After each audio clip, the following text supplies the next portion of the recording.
The Golden Opportunity. Disclaimer: this lecture is for entertainment purposes only. Nothing in this lecture should be considered legal advice and/or financial advice. You are solely responsible for your investing decisions. Jekyll Island is a fairly popular destination for tourists and residents alike. For decades, there has been an entry fee for tourists visiting the island. In November 1910, 6 prominent men decided to take a trip to Jekyll Island. However, this trip was not for tourism, and they weren't interested in casual socializing. They were there to discuss business, and they felt it was their business to help shape the destiny of America, and indeed the world.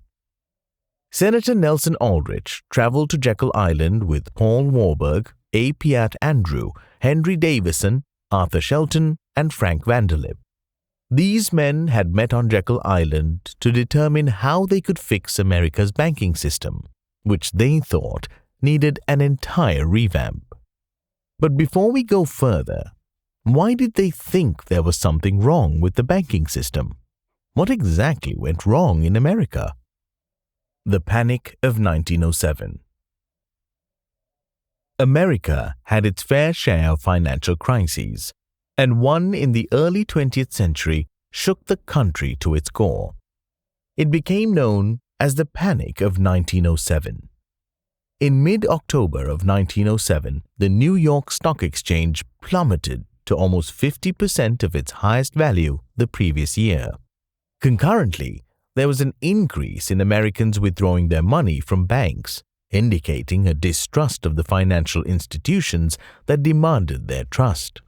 The banker J.P. Morgan decided to fix this financial crisis, and he felt he needed to intervene in the economy. He used his massive fortune to bail out several private banks. He also paid off New York City's payroll burden. The United States was always seen as a country where the government would have little to no intervention in the economy. This is what made it seem like the land of opportunity for so many people across the world. However, after the Panic of 1907, it was clear that the attitude had changed, and many politicians felt that the government needed to take a more active role in the economy. Senator Nelson Aldrich believed that the government had to intervene to prevent further financial crises. This is why the meeting on Jekyll Island took place. This meeting in 1910 was a secretive meeting, and it wouldn't be until the 1930s that it would be revealed to the public. It was the first of several meetings that the Jekyll Island group would have where they'd discuss what needed to be done to ensure a stable economy in the country. The answer was to create a central bank. The answer was to create the Federal Reserve. 3 years after the initial meeting on Jekyll Island, the Federal Reserve Act was established. The same year, albeit a few months earlier, another major change happened in the country. The 16th Amendment was added to the Constitution. The 16th Amendment states, quote, "The Congress shall have power to lay and collect taxes on incomes from whatever source derived without apportionment among the several states and without regard to any census or enumeration." Unquote. With the 16th Amendment, income tax was now official and so far permanent. While income tax had been introduced a few times throughout American history, it was always a temporary measure, and the reasons for the introduction of income tax were varied. But now, Americans could expect that reporting their income and potentially paying income tax would become a regular part of their lives. Well, not quite. When income tax was first introduced, following the ratification of the 16th Amendment, it was only levied on the richest Americans, and that too was a mere 1%. No doubt, few Americans really cared about a minor tax charge being imposed on the richest people in the country. This income tax didn't affect most Americans, and one could imagine most Americans went about their daily lives without thinking about this income tax. However, there were some more discerning Americans who saw the writing on the wall.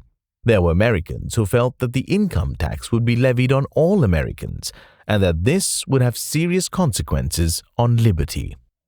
In 1954, Frank Chodorov wrote the book The Income Tax, The Root of All Evil, in which he argued that the income tax was immoral and paved the way for the continuous stripping away of liberty in the United States.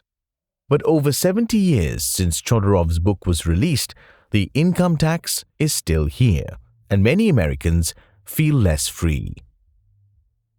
So what have Americans done, historically, to protect their wealth, a necessary part of remaining sovereign and protecting whatever little liberty one has left? They hoarded gold, but even that wasn't easy. Before we go ahead, we'll have to go back once again. The role of gold. Gold and silver bullion were the original currencies in colonial America, and even before the Constitution was written, it was understood that these precious metals would continue to be the currency of the United States of America. Private banks would issue gold certificates, a paper note that was redeemable for gold bullion. This was done for convenience, so that Americans wouldn't always have to carry gold coins or bars to make payments. The Coinage Act of 1792 also permitted the production of coins that carried different values, with 100 cents adding up to $1.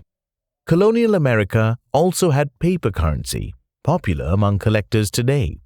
The creation of the Federal Reserve made this central bank the sole issuer of the US dollar, which was backed by a gold standard. This means that the Federal Reserve would only issue as many US dollars as was permitted based on the country's gold reserves. This meant that if the US held 1 million tons of gold, only the equivalent would be issued in dollars. The central bank wasn't permitted to print a surplus of dollars. This new US dollar was first issued in 1914, the year after the creation of the Federal Reserve. While we're used to calling it the US dollar, the correct name for these banknotes is Federal Reserve Note. Look above Washington's, Lincoln's, Hamilton's, Jackson's, Grant's, or Franklin's heads, and you'll see that name. Not the gold rush we asked for. On April 5, 1933, President Franklin D. Roosevelt signed Executive Order 6102, which went immediately into effect. This order demanded that Americans hand in their gold bullion and certificates to the Federal Reserve or an associated bank. They had until May 1st to surrender their gold, or they were liable for a $10,000 fine and/or 10 years in prison. But why was the US government so eager to grab Americans' gold? It's because the government felt that the American people were hoarding gold to protect their wealth. The government claimed this was harmful to the US economy. So they were clear in their intentions. They didn't want Americans to protect their wealth. Americans would be stripped of their financial freedom, which would make them less sovereign. Public and private transactions involving gold bullion was banned by the Federal Reserve. All of this in the land of the free. Eventually, this would come to an end, and Americans would be able to buy gold bullion once again. In fact, today, pre-1933 gold coins are a collector's item, as most of the confiscated gold bullion was melted by the US government. But the battle against gold hadn't ended. The gold standard and the end of the gold standard. By 1942, income tax was now levied on all Americans, and as a result, all Americans now had greater concerns on how they could protect their wealth. Increasingly, Americans were becoming aware of the gradual eradication of their liberties and sovereignty. We also have to remember that the world was in the midst of the Second World War, and when a country is at war, one can expect government controls to increase. The income tax, now levied on almost all Americans, was seen as necessary to help finance the war against Nazi Germany. The Allied powers would use their gold reserves to help pay for their efforts to fight in the war. As a result, In 1944, after the war ended, these Allied powers had difficulty operating on a gold standard. This led to the Bretton Woods Agreement. The 44 Allied nations' representatives met in Bretton Woods, New Hampshire, to develop a new agreement. The Bretton Woods Agreement stated that nations would trade using the US dollar backed by the gold standard rather than gold bullion. This, however, wouldn't last.